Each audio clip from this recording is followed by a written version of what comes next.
Sí, exactamente.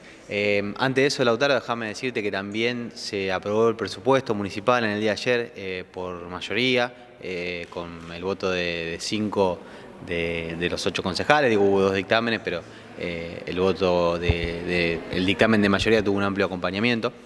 Y respecto a estos 2 proyectos, sí, digamos, nosotros acompañamos la donación, el proyecto de donación del Parque de la República a lo que se conoce como el fideicomiso de Procrear, que no es una donación al Estado Nacional, sino es una donación al fideicomiso.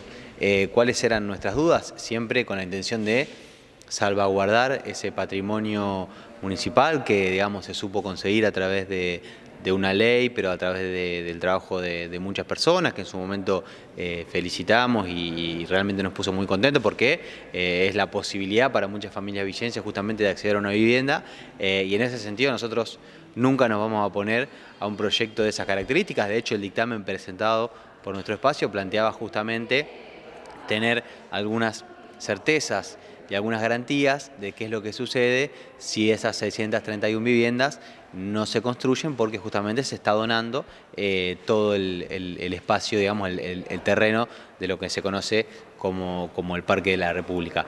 Hecha esta salvedad, obviamente que esperamos que se concrete este proyecto, que como te decía son 631 viviendas para las familias de Villa Constitución.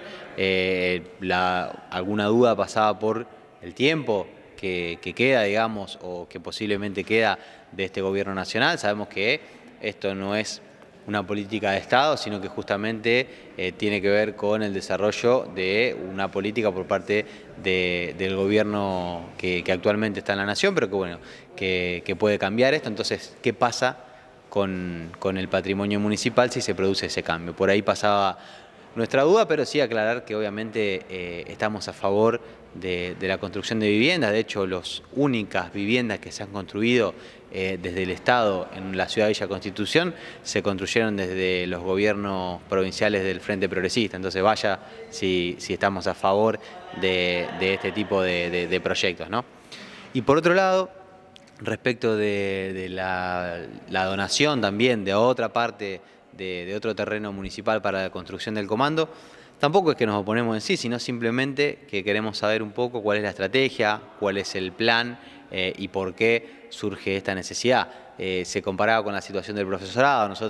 El profesorado para nosotros no tiene punto de comparación porque desde el gobierno de Obeid, que digamos se había puesto en la agenda provincial, y esa agenda se había transformado en una agenda de toda la comunidad, no solo educativa, sino de todos los vecinos de Villa Constitución, la necesidad de contar con un edificio propio para el profesorado. Entonces no había demasiado que explicar, digamos. Por eso se iba año tras año renovando la donación para la construcción. Esto es otra cosa. Esto es una cuestión que apareció repentinamente ante la situación de que el dueño de donde actualmente está emplazado el comando no puede cobrar el alquiler, que tiene que pagarle el gobierno provincial. Entonces nuestra duda es si en estos 6 u 8 meses que quedan de gobierno provincial se va a poder construir ahí una sede para el comando, cuál es el proyecto, digamos, de qué monto estamos hablando, de dónde va a salir el dinero. Digo, son cuestiones que uno tiene que mínimamente saber antes de avanzar con la donación. En esto que te mencionaba anteriormente del Procrear, tuvimos una audiencia, se nos mostró el proyecto, la idea general. Digo, no es lo mismo que donar a ciegas, porque en definitiva sigue siendo patrimonio de todos los villenses. Y en ese sentido, digamos, cuando hablamos de un plan de seguridad, nosotros también presentamos en el día de ayer, nuevamente, por tercera vez, un proyecto para que se constituya una mesa interinstitucional. ¿Qué quiero decir con esto? Que estén representadas distintas reparticiones públicas que de alguna u otra manera tienen que ver con tener una estrategia de seguridad pública para nuestra ciudad. ¿Y quiénes entendemos que tienen que estar sentados allí?